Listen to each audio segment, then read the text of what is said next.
Part 5. The Aftermath. The silence after battle was always strange.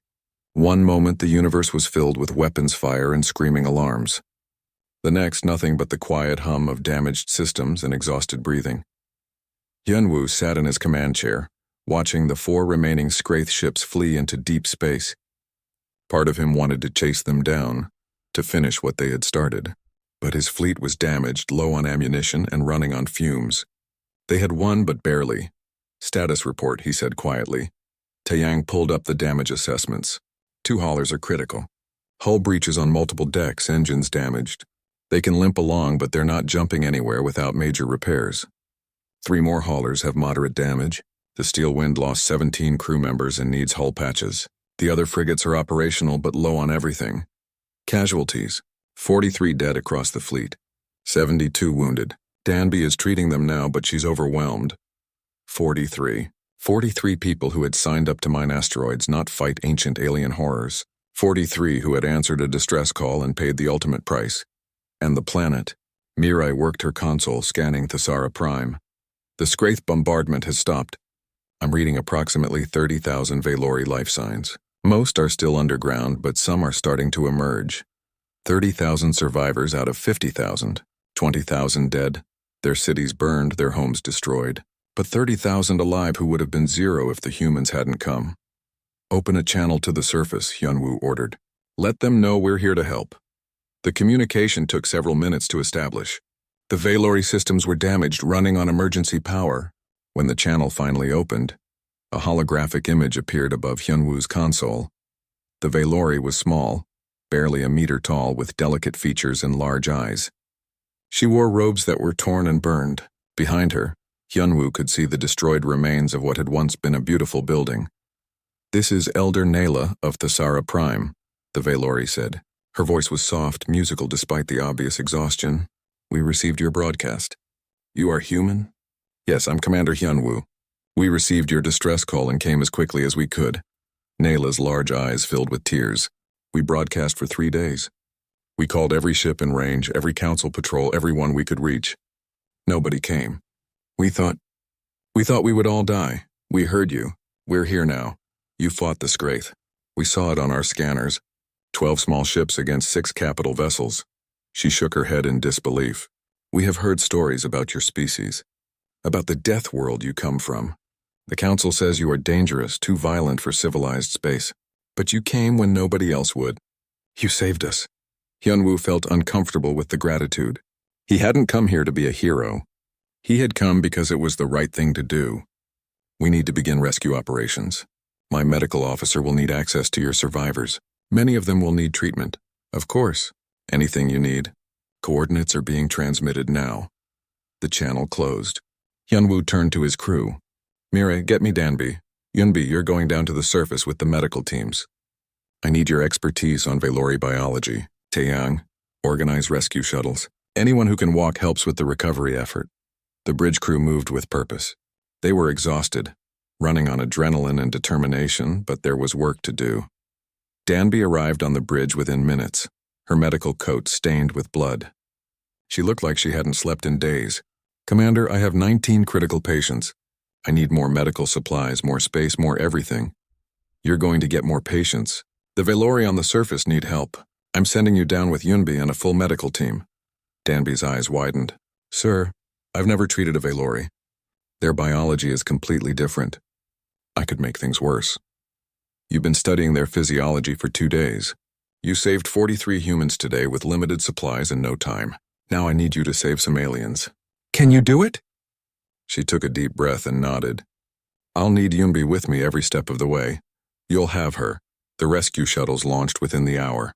Hyunwoo watched them descend toward Thesara Prime, small craft carrying medical supplies, food, water, and hope.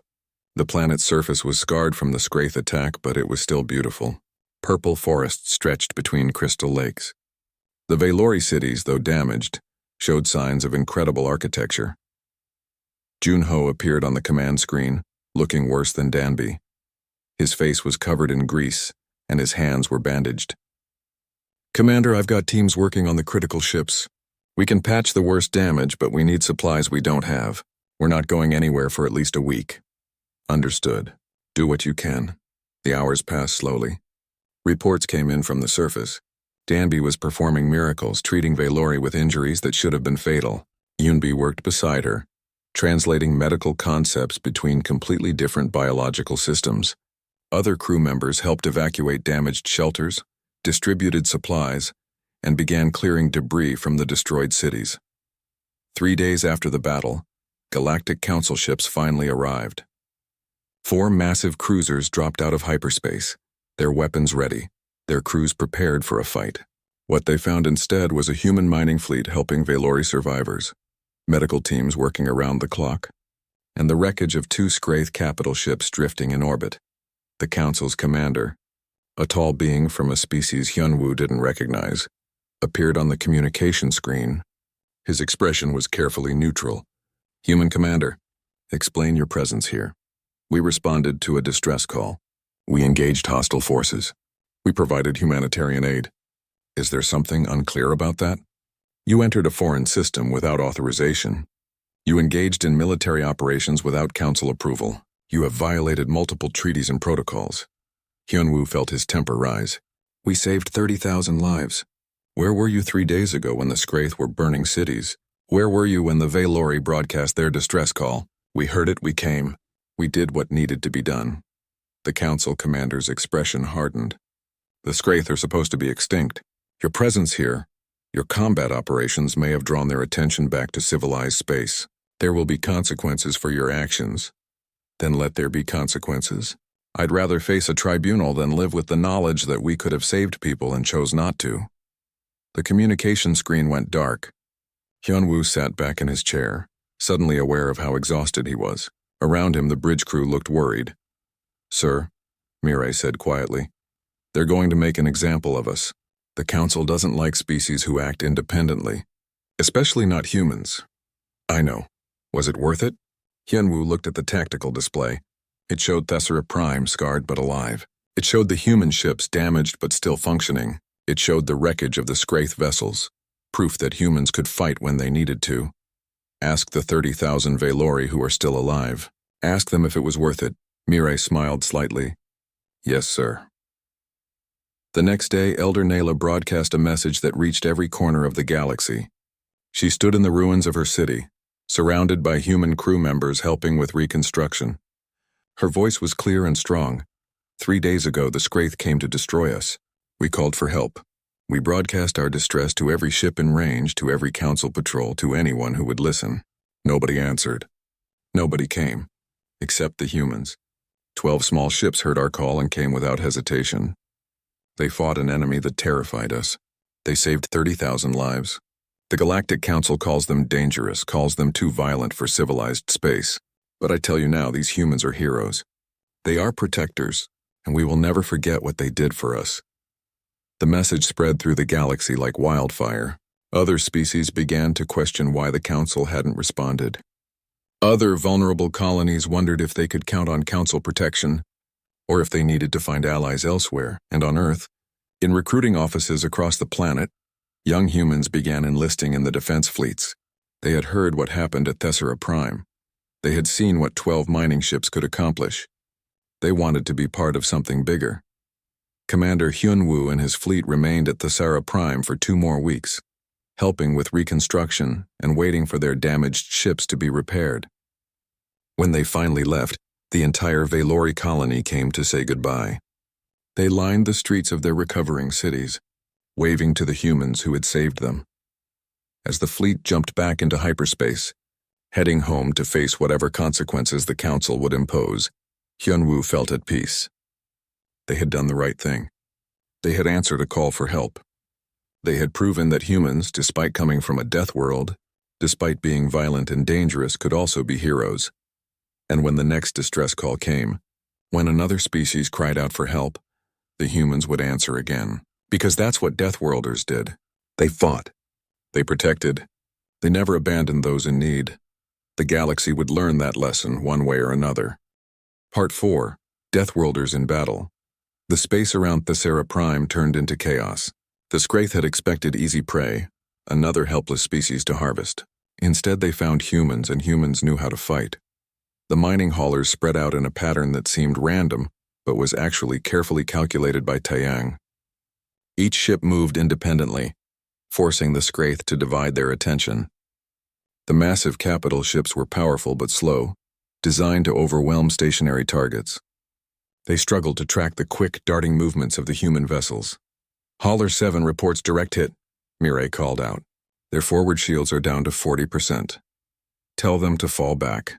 Hauler 3, move up and cover their position, Hyunwoo ordered. On the main screen, the first Scraith capital ship was dying. Fire spread through its organic hull, consuming the living tissue. Smaller craft tried to escape from its launch bays, but Soman targeted them ruthlessly. Point defense systems designed to shoot down asteroid debris cut through the fleeing vessels like a knife through paper. The other 5 Scraith ships responded to the threat. They pulled back from their assault on the planet, turning their attention to the human fleet. Hundreds of smaller craft swarmed upward from the surface, forming a protective screen around their capital ships.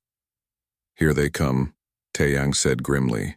Incoming swarm attack, 300+ targets. Hyunwoo leaned forward in his chair. This was the critical moment.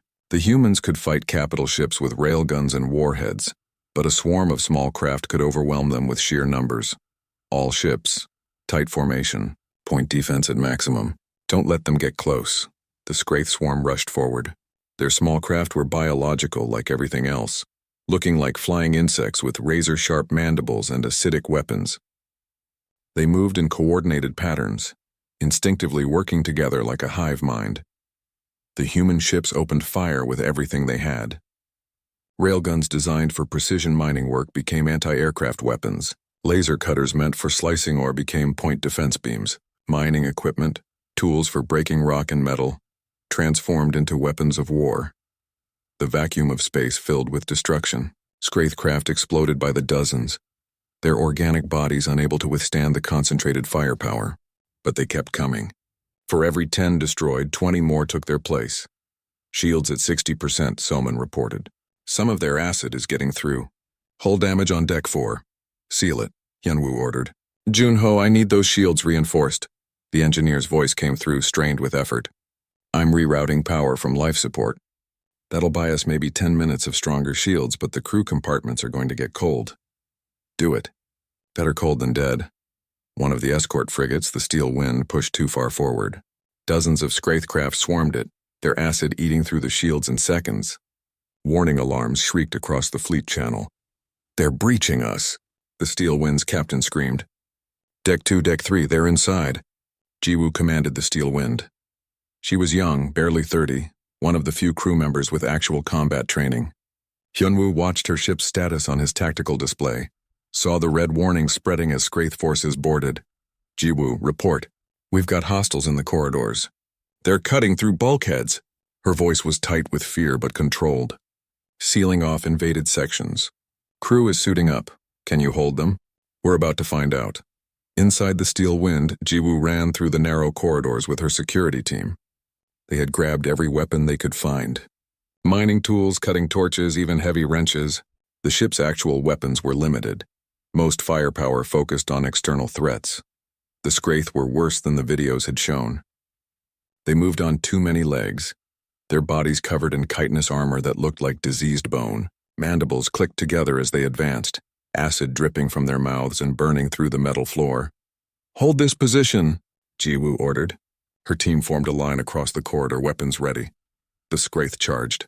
They moved fast, skittering across walls and ceiling as easily as the floor.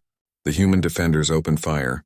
Plasma cutters designed to slice through solid rock burned through Scraith armor. Pneumatic hammers meant for breaking ore crushed their skulls. The humans fought with desperate fury, holding their ground. One Scraith got through the line, its mandibles reaching for Jiwoo's throat. She ducked under its attack and brought her cutter up, slicing it in half. Acidic blood sprayed across her suit, hissing against the protective material. They're retreating, one of her crew shouted. It was true. The remaining Scraith pulled back, dragging their dead with them. They hadn't expected the humans to fight back with such violence. They were used to prey that ran, that hid. These creatures fought like predators themselves. Seal the breach, Jiwoo ordered. Get damage control teams working. And someone get me a count of our casualties. 3 dead, 7 wounded. But they had held. The Steel Wind was damaged but still fighting. On the bridge of the ironclad Dawn, Hyunwoo felt relief flood through him when Jiwoo reported her status. Good work. Fall back and reform with the main fleet. The battle continued. The initial Scraith swarm had been reduced to scattered survivors. The human fleet had taken damage, but they were still operational. More importantly, they had proven they could fight. Second wave incoming, Taeyang warned. The capital ships are launching everything they have. How many? At least 500 craft. Maybe more. Hyunwoo did the math quickly. They didn't have enough ammunition for another swarm that size. The railguns were designed for measured, careful shots at asteroids, not sustained combat. They were already running low on projectiles. Change tactics. Taeyang, plot a course that takes us through the debris field from the first capital ship. We'll use the wreckage as cover. That's going to be rough navigation. We're miners. We navigate asteroid fields every day. Do it. The human fleet dove into the expanding cloud of debris from the destroyed Scraith vessel. Chunks of organic hull material, some pieces as large as buildings, drifted in a chaotic pattern. The pursuing swarm followed them in. It was a mistake. Now, Hyunwoo ordered. The human ships fired not at the pursuing Scraith, but at the debris around them. Railgun shots hit massive chunks of hull material, shattering them into thousands of smaller pieces. The debris cloud became a storm of shrapnel, tearing through the tightly packed Scraith formation. Hundreds died in seconds, their organic bodies shredded by their own dead ship's remains. The survivors tried to scatter, but the humans were waiting. Precision shots picked them off one by one. Swarm neutralized, Samin reported with savage satisfaction. The Scraith capital ships hung back now, reassessing. They had lost one of their number and most of their strike craft. The small mining fleet should have been destroyed by now. Instead, it was winning. Hyunwoo studied the tactical display. 5 capital ships remained. His fleet had taken significant damage. 2 haulers were barely operational. The frigates were low on ammunition. His own ship had hull breaches on 3 decks, but they were still fighting. And the Scraith were hesitating. They're not used to losing, Yunbi said quietly. The historical record said they were perfect hunters. They always won because nothing in the galaxy fought back effectively. But we're from Earth. We come from a planet where everything wants to kill us. Fighting is what we do. Mireille, how long until Galactic Council forces arrive? 3 days at least. Probably more. 3 days. They couldn't hold for 3 days. But maybe they didn't have to. Taeyang, target the closest capital ship. I want everything we have loaded and ready. Sir, if we commit all our remaining warheads to one target, we won't have anything left for the others. I know, but if we kill one more, the rest might run. They're predators. Predators don't fight when the prey is too dangerous. It was a gamble. But Hyunwoo had learned something about the Scraith in the last hour of combat. They were hunters, yes, ancient and terrible, but they weren't soldiers. They didn't understand tactical retreats or acceptable losses. They either dominated completely or they fled. All ships, Hyunwoo broadcast. Concentrate all fire on target 2. Hit them with everything we have. Make them hurt. The human fleet attacked as one. Railguns fired their last rounds. Fusion warheads streaked across space. Mining lasers burned at maximum power. Every weapon, every tool, everything that could damage was used. The second Scraith capital ship tried to defend itself. Its organic armor flexed and adapted, trying to absorb the punishment. But there was too much. Too many impacts. Too much fire. The ship's hull split open. Internal structures burst outward. The massive vessel began to break apart, dying piece by piece, and the remaining 4 Scraith ships turned away. They abandoned the attack on Thessera Prime, their engines powering up for retreat. The predators had found prey that could fight back, and they fled. Part 3. The Hunters in the Dark. The fleet dropped out of hyperspace at the edge of the Thessera system with weapons powered down and shields at minimum. Hyunwoo wanted to observe before acting. He needed to understand what they were facing. Reality snapped back into place around them. The strange colors of hyperspace vanished, replaced by the cold darkness of normal space. Stars appeared in the viewports, ancient light from distant suns. And there in the center of the tactical display was Thessera Prime. Sensors active, Taeyang said quietly. Passive scan only. Going silent. The bridge crew watched their screens in absolute quiet. Data began flowing in from the fleet sensors, painting a picture of the system. Hyunwoo felt his stomach tighten as the information appeared. 6 massive vessels hung in orbit around Thessera Prime. They were enormous. each one easily twice the size of the ironclad Dawn. But they didn't look like any ship Hyunwoo had ever seen. The hulls weren't metal or composite materials. They were organic, ribbed and ridged like the skeleton of some massive creature. They pulsed with a faint bioluminescence, green and sickly in the darkness of space. "What am I looking at?" Hyunwoo asked. Mirai's hands flew across her console, running the sensor data through every database they had. "Unknown, sir. The computer can't identify them. They're not in any registry, not in any historical archive. It's like they don't exist." Hyunbi leaned forward, studying the biological readings. Her face went pale. "Commander, those ships are alive. I'm detecting life signs throughout the hull structure. Not crew. The ships themselves are living organisms. I've never seen anything like this." Salmon pulled up visual magnification on the main screen. The image zoomed in on one of the alien vessels. Its hull writhed slowly, almost breathing. Smaller craft detached from its belly like parasites leaving a host. Dozens of them, maybe hundreds, swarming down toward the planet's surface. "Those smaller ships are landing craft," Taeyang said. "They're attacking the colony. Look at the surface scans." The display shifted to show Thesera Prime itself. The planet was beautiful, covered in purple vegetation and crystal blue oceans. But now huge sections of the surface were burning. Cities that had stood for centuries were being consumed by fire. The sensor readings showed massive energy discharges, explosions, destruction on a scale that made Hyunwoo sick. "Life signs?" he asked quietly. Mirai worked her console, trying to filter the data. "It's hard to tell. There's too much interference from the attacks, but I'm reading approximately 30,000 Valori still alive. Most are underground in shelters, probably. 20,000 dead already. 20,000 peaceful traders who had never hurt anyone, killed in their homes." Junho's voice came through the fleet channel, tight with fear. "Commander, we need to leave now. Those ships are too big. We can't fight them." Hyunwoo didn't respond immediately. He studied the tactical display, his mind racing through scenarios. 6 capital ships, hundreds of smaller craft, an enemy that was completely unknown with technology that seemed to blur the line between machine and organism. "Sir?" Taeyang asked carefully. "Orders?" Every logical calculation said they should run. "Call for help. Let the Galactic Council handle it." These were miners and engineers, not soldiers.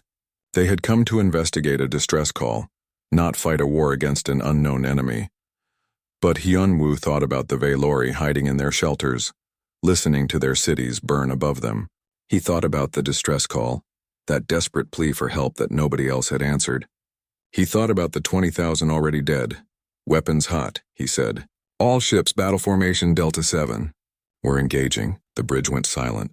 Several crew members looked at him like he had lost his mind. "Sir," Taeyang said carefully, "we're outnumbered and outgunned.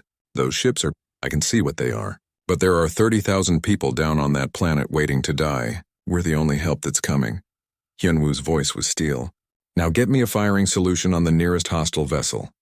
Salmon hesitated only a moment before her training took over. Her hands moved across the weapons console, targeting systems coming online across the fleet. Railguns charged. "Fusion warheads armed. Point defense active. Mirai, open a channel. Broadcast on all frequencies." "Channel open, sir." Hyunwoo stood from his command chair. "Attention unknown vessels. This is Commander Hyunwoo of the human fleet. You are attacking a peaceful colony. Cease your assault immediately and withdraw, or we will open fire." They waited. Seconds stretched into minutes. No response came from the alien ships. They continued their assault on the planet below, ignoring the humans completely. "Identify their species," Hyunwoo ordered. "I want to know what we're fighting." Yunbi worked frantically, cross-referencing the biological data with every record they had. Suddenly she gasped. "Oh no. Oh no. Report. I found a match. It's old, really old. From the Galactic Council archives about extinct species. Commander, these are Scraith." She looked up, her face white with terror. They were supposed to be gone. The Council fought them 1,000 years ago. They're parasites. They consume entire worlds, take everything, leave nothing behind. The Council barely survived the war. Billions died. If they were extinct, why are they here now? I don't know. But sir, the historical records are clear. The Scraith don't negotiate. They don't surrender. They just hunt and kill until nothing is left. Hyunwoo absorbed this information.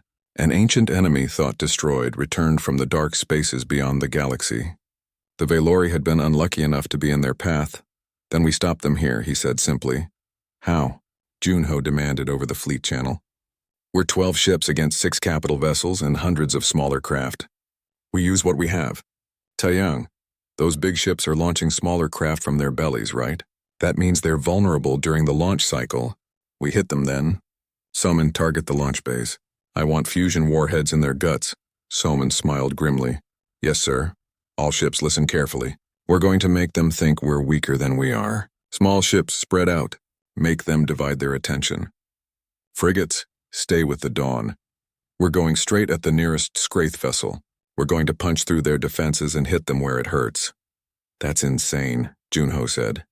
That's human, Hyunwoo corrected. We're Deathworlders, remember? We come from a planet that tried to kill us every single day. These things think we're easy prey. Let's show them what Earth teaches her children. He sat back in his command chair, hands gripping the armrests. All ships weapons free. Engage at will. The human fleet accelerated forward. 12 small ships against an enemy from the galaxy's nightmares. Railguns charged, fusion warheads armed, shields at maximum. They were miners and engineers, but they were also human. And humans had been fighting predators since before they learned to walk upright. The Scraith finally noticed them. The nearest capital ship turned its massive bulk toward the approaching human vessels. Its hull rippled with sudden movement. Weapon ports opened along its surface, organic cannons that looked like open wounds. The Scraith opened fire first. Projectiles shot across the void, acidic compounds and viral payloads designed to eat through hulls and kill crew. But human ships were built to survive asteroid impacts and solar radiation. The attack splashed against their shields, burning but not breaking through. Return fire, Hyunwoo ordered. The human fleet responded with violence that shocked even themselves. Railguns designed to shatter asteroids fired at maximum power. Solid projectiles accelerated to incredible speeds punched through the Scraith hull with devastating effect. The organic armor that had seemed so terrifying simply exploded when hit with concentrated kinetic force. Fusion warheads followed. Nuclear fire blossomed inside the Scraith vessel, tearing it apart from within. The massive ship convulsed, its biological system screaming silently in the vacuum. Direct hit, Soman shouted. Their hull is breaching. Hyunwoo allowed himself a brief smile. Target the next one. Keep firing. The battle had begun. 12 human ships against an ancient horror. The Deathworlders had entered the fight. Part 2. The Deathworld Protocol. The human fleet cut through hyperspace like arrows through water. 12 ships traveling in tight formation, their hulls glowing faintly with the strange light of faster-than-light travel. Inside the ironclad Dawn, Hyunwoo stood in the war room with his senior officers gathered around the holographic table. The room was cramped, never designed for military briefings. It had been a cargo planning area before Hyunwoo converted it. Now it displayed tactical data, ship statuses, and the best intelligence they had about the Sara Prime. Which wasn't much. Junho pointed at the fuel consumption charts with obvious frustration. We're burning through reserves faster than expected. At this rate, we'll barely have enough to get back to the nearest refueling station. If we have to run from whatever's attacking the Valori, we might not make it. We're not running, Hyunwoo said flatly. With respect, Commander, we're 12 mining ships. 8 of them are converted haulers. They're built to carry ore, not fight wars. Hyunwoo leaned forward, his hands pressing against the table. The holographic display cast blue light across his face. Those haulers have reinforced hulls designed to ram through asteroid fields. They have fusion cutters for breaking apart rock. They have railguns for clearing debris. Tell me, Junho, what's the difference between smashing an asteroid and smashing a hostile ship? The engineer opened his mouth, then closed it. He knew the answer. There wasn't much difference at all. Taeyang zoomed in on the Thesara system. We need to assume worst-case scenario. The Valori don't have enemies, which means this is either pirates or something else. Pirates we can handle, something else.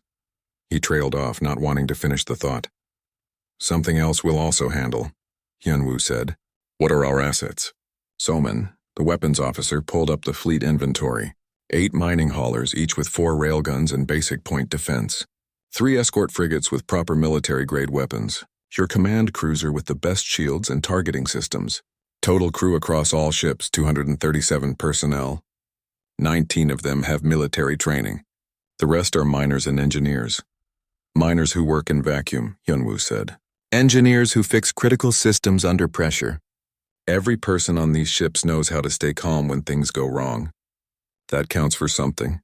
Yunbi had been quiet until now. She looked uncomfortable in the war room, her scientist's mind struggling with the talk of weapons and combat. Commander, I've been thinking about the Valori. Their biology is so different from ours. If we have to board their stations or ships, we need to be careful. Our body heat alone could give them fever. Our footsteps could damage their structures. We're so much heavier than they are. Noted. If we do boarding operations, we go slow and careful. Anything else? Just, Yunbi hesitated. The Galactic Council classifies Earth as a Class 12 death world. That's the highest danger rating for inhabited planets. They think we're dangerous because we come from such a hostile environment. If we fight at Thesara, if we show them what humans can really do in combat, it might change how the galaxy sees us. Mirai spoke up from her position near the communications console. Is that a bad thing? Maybe it's time they stop treating us like children. The Council has reasons for their rules, Yunbi said. They've seen what happens when violent species get access to advanced technology. There are protocols, safety measures. The protocol right now, Hyunwoo interrupted, is that someone sent a distress call and nobody answered except us. We can worry about galactic politics later. Right now we focus on the mission. The doors to the war room slid open. Danby entered carrying a medical kit. The fleet's chief medical officer looked even more uncomfortable than Unbi. She was a healer, trained to save lives, not prepare for battle. You wanted to see me, Commander? Yes, I need you ready for casualties. Human and Valori both. Yunbi will provide you with all the medical data we have on Valori physiology. Study it, learn it. If things go bad, you might be treating aliens with completely different biology than anything you've seen before. Danby's face went pale, but she nodded. I'll do my best, sir. That's all I ask. The briefing continued for another hour. Taeyang presented combat scenarios. Everything from simple pirate raids to full-scale invasions. Selman calculated ammunition reserves and targeting priorities. Junho complained about engine stress and power distribution. Slowly, a plan took shape. They would enter the Thesara system quietly, using passive sensors to assess the situation. If possible, they would identify the threat before engaging. If not, they would do what humans did best, adapt and overcome. When the meeting ended, the officers filed out one by one. Hyunwoo remained alone in the war room, staring at the holographic display of Thesara Prime. A small blue world with 2 moons, home to 50,000 Valori who had never hurt anyone. He thought about his time in the Pacific Defense Force. He remembered the rescue operations, pulling survivors from collapsed buildings after earthquakes. He remembered the disaster relief missions, bringing food and medicine to isolated communities. The military had taught him many things, but the most important lesson was simple. When someone needs help, you help them. No excuses. No hesitation. The door opened again. Mirai stepped inside, carrying 2 cups of coffee. She handed one to Hyunwoo without speaking. They stood together in silence, watching the tactical display. Do you think we can win? She asked finally. I think we have to try. The Council is going to be angry. We're supposed to get authorization before entering foreign systems. We're definitely not supposed to engage in military operations. Hyunwoo sipped his coffee. It was terrible, synthesized from recycled water and artificial flavoring. But it was hot and caffeinated, which was all that mattered. Let them be angry. I'd rather face a council tribunal than live with the knowledge that we could have saved people and chose not to. You sound like my grandfather. He fought in the water wars, always said the same thing. Do what's right, deal with the consequences later. Smart man. He died in a refugee camp collapse, trying to pull people out. Hyunwoo looked at her. Mirai's expression was neutral, but he could see the pain behind her eyes. I'm sorry, don't be. He died doing what he believed in. That's more than most people get. She paused. Sir, permission to speak freely? Always. The crew believes in you. They'll follow you into hell if you ask them to. Don't waste that. Don't get them killed for nothing. I won't. Mirai nodded and left the war room. Hyunwoo remained, finishing his coffee alone. Through the viewport, he could see hyperspace streaming past, colors that didn't exist in normal reality flowing around the ship's hull. Somewhere ahead, beyond the impossible light, people were dying. The ship's intercom crackled. Taeyang's voice came through. Commander, we're 6 hours from Thesara. I recommend the crew get some rest before we arrive. Agreed. Set condition 2 throughout the fleet. 4 hours sleep, then battle stations. Yes, sir. Hyunwoo made his way back to his quarters. The corridors were quiet, most of the crew already sleeping. He passed the galley where a few night shift workers ate their meals. He passed the engineering deck where Junho's team worked on preparing the ships for combat. He passed the medical bay where Danby studied Valori anatomy with desperate intensity. In his quarters, Hyunwoo lay down fully clothed, boots still on. He set an alarm for 3 hours. Sleep came quickly, born from years of military training that taught him to rest whenever possible. He dreamed of Earth, of rain falling on mountains, of oceans crashing against rocky shores, of a planet that tried to kill its inhabitants every day, and the people who survived anyway. When the alarm woke him, they were 2 hours from Thesara. He splashed water on his face, straightened his uniform, and headed to the bridge. The crew was already at their stations, faces tense with anticipation. Status? Hyunwoo asked. Dropping out of hyperspace in 10 minutes, Taeyang reported. All ships ready for combat. Hyunwoo settled into his command chair. Take us in. Silent running. Let's see what we're dealing with. The countdown began. 10 minutes until they discovered what had made the Valori scream for help into the void. Part 1. The Silent Scream. The signal came through at 0300 hours, cutting through the usual cosmic static like a knife through cloth. Hyunwoo was in his quarters aboard the ironclad Dawn when the alert pulled him from sleep. He grabbed his uniform and was on the bridge within 2 minutes, his boots echoing against the metal floor.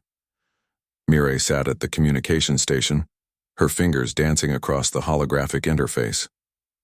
Her face was pale in the blue glow of the screens. She looked up as Hyunwoo approached, and he could see the tension in her eyes. Commander, we're picking up something strange. It's an old frequency, really old. Nothing modern uses these wavelengths anymore. Hyunwoo moved to stand behind her, studying the data streams flowing across the displays. The signal was weak, distorted by distance and interference, but it was definitely there. A pattern emerged from the noise, repeating every 30 seconds. Can you clean it up? He asked. Mireille's fingers moved faster. She routed the signal through 3 different filters, amplified it, and ran it through the translation matrix. The computer worked for a moment, processing the ancient encoding. Then words appeared on the screen. We are dying. They are coming. Coordinates follow, please. Anyone? The message repeated, over and over. The same desperate plea broadcast into the void, hoping someone would hear.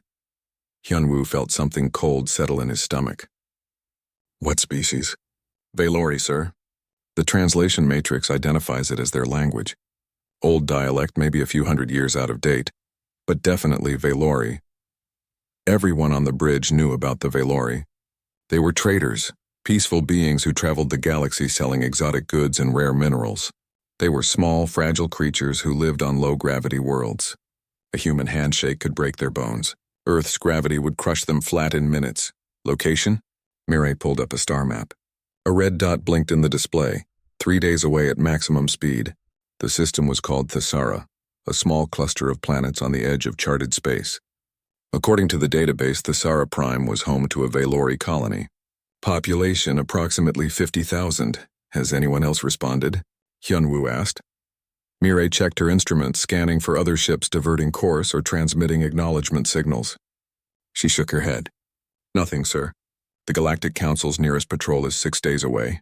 I don't think anyone else even heard it. Hyunwoo understood why. Modern ships used advanced quantum communication systems that operated on completely different principles. The old electromagnetic frequencies were considered primitive, obsolete. Most ships filtered them out automatically as background noise, but human ships were different. They were built tough, built to survive in conditions that would destroy more advanced vessels. Their communication systems were designed to work through solar storms, radiation clouds, and cosmic interference. They could hear things other ships couldn't. The bridge was quiet. The crew watched their commander, waiting for orders. Hyunwoo knew what they were thinking. The human fleet was here to mine asteroids, to harvest resources from the Talon system's rich mineral fields. They had quotas to meet, contracts to fulfill. Diverting 3 days off course would put them behind schedule. Corporate wouldn't be happy, but Hyunwoo had been a soldier before he became a mining commander. He had served in Earth's Pacific Defense Force, had seen what happened when people ignored calls for help.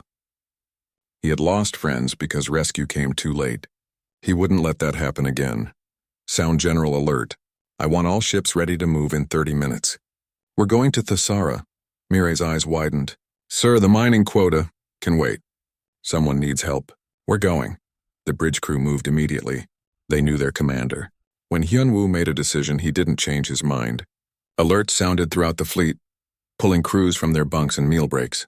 12 ships began powering up their engines, preparing for the journey. Junho's face appeared on the communication screen.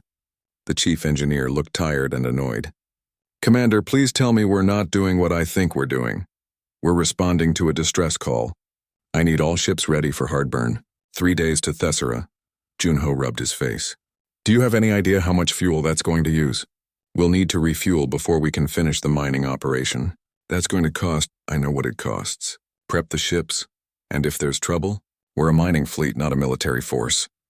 Hyunwoo's voice was cold and steady. Then we'll deal with it. Get the ships ready, Junho. That's an order. The engineer sighed but nodded. His image disappeared from the screen. Yunbi entered the bridge carrying a datapad.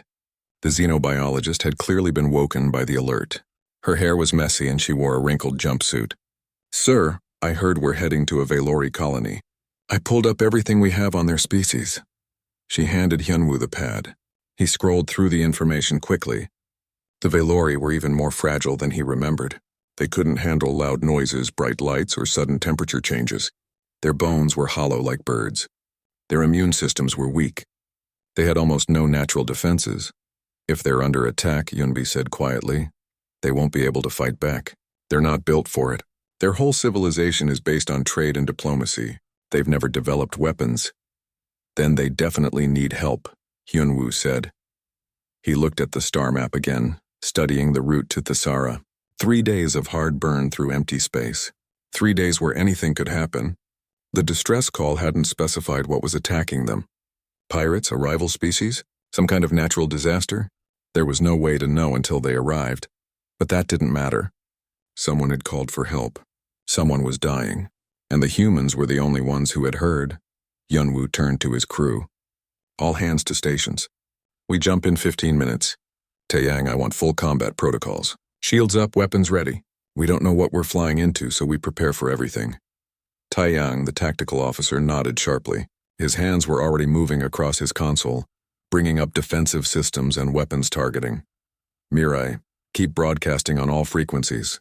Let anyone listening know we're responding to the distress call. Maybe we'll get lucky and find backup along the way. Yes, sir. Hyunwoo stood at the center of the bridge, hands clasped behind his back. Around him, the crew worked with practiced efficiency. These weren't soldiers. They were miners, engineers, technicians. But they were also human. They came from a planet where the gravity was crushing, where the weather could kill, where predators hunted in the dark. They knew how to survive. They knew how to fight when they had to. The countdown timer reached 0. Space twisted around the fleet as 12 ships jumped into hyperspace, leaving the Talon system behind. They raced toward Thesara, toward an unknown danger, toward people they had never met, because someone had called for help. And humans answered.